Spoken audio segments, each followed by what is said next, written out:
Example 2 says, let's say that you go to a gas station in Oregon.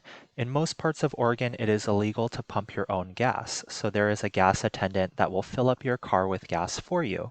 The price for gas is $3 per gallon, and let's say that you decide to leave the attendant a $7 tip. Part A says create a table, like the table in example 1, for at least 3 rows. Make sure to label the input and output of your table. Okay, so I'm going to make an input-output table and pause the video for a moment. What do you think our input will be and what do you think our output will be? If you said our input would be the number of gallons of gas, you would be correct. And then the output would just be the total cost that you are paying for that amount of gas. Make sure that you don't forget to leave the tip. So if I got 1 gallon of gas, I would need to pay the $3 for it plus the $7 tip.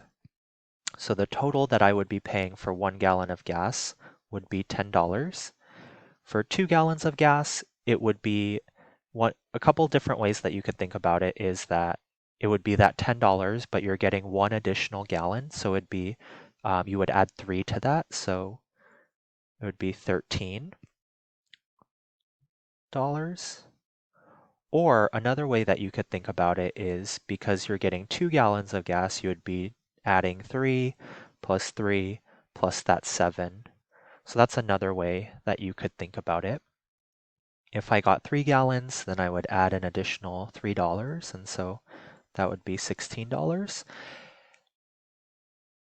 One thing that you might notice that example 2 differs from example 1 slightly in that when you're filling up your car with gasoline, it's totally possible to get a value between whole numbers when you're filling up your car with gas. What do I mean by that? Well, if you go to the gas station, it's totally plausible that you might get 3.5 gallons of gas.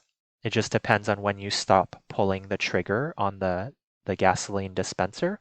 But if you were to go to a restaurant and you ordered 3.75 items, the waiter or waitress might probably give you a funny look. But it's totally reasonable to get parts of gallons when you're filling up your car with gas. So how would we figure out what our output will be here? Well, we know that each gallon is $3, so what we could do is we could multiply 3.5 times 3 and then add the $7 tip there. So if we were to multiply 3.5 times 3, that would be $10.50.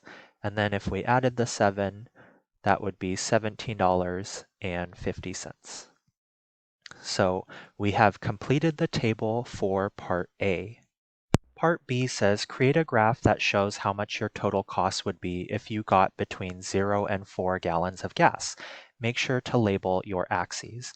So our horizontal axis will be the number of gallons of gas, and our vertical axis will be total cost in dollars.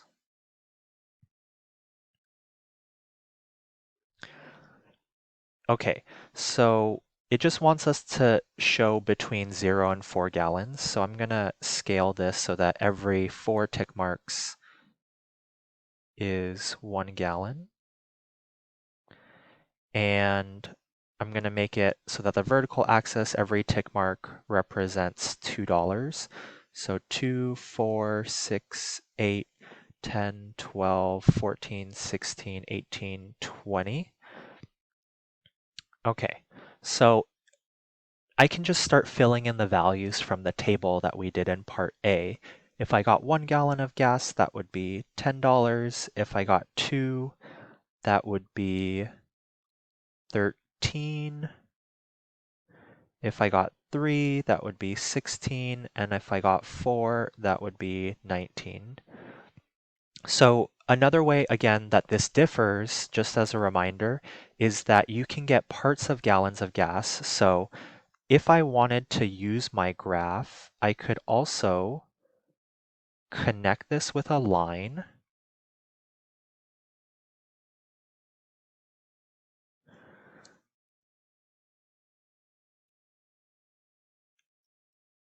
And it would just go on in that direction forever.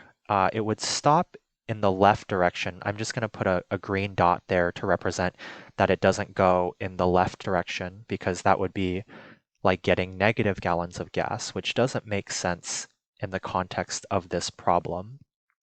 Okay, so a couple of things that we're going to talk about in a later section, but I just want to highlight here. This green dot that I have highlighted there, that if we label our axes, if we call this the x-axis and this one the y-axis, then that green dot is what we call our y-intercept. And we represent that with what we call an ordered pair. So I'm going to write that ordered pair as 0, 7. And that just means that if you get 0 gallons of gas, your total cost would be $7. And that $7 just represents the tip in that scenario. And another thing that I want to highlight that we're going to talk about again in maybe a little bit later is that every time you go up 1 gallon of gas, so if I increase by 1 gallon of gas, I'm going up an additional $3. And so that $3 is the same in every instance. If I go up another gallon of gas, I'm increasing by another $3. So that $3 per gallon of gas is what we call the slope in mathematics. And another way of describing slope is the constant rate of change. Now, if you don't totally understand what that means, don't worry too much. Again, we will talk about that more in depth in a later section. So part C says, write a description of how to figure out your total if you get any amount of gas for your car. And so very similar to the first example, we would take the cost per gallon and we would multiply that by the number of gallons that you get. And we would add the tip for the attendant.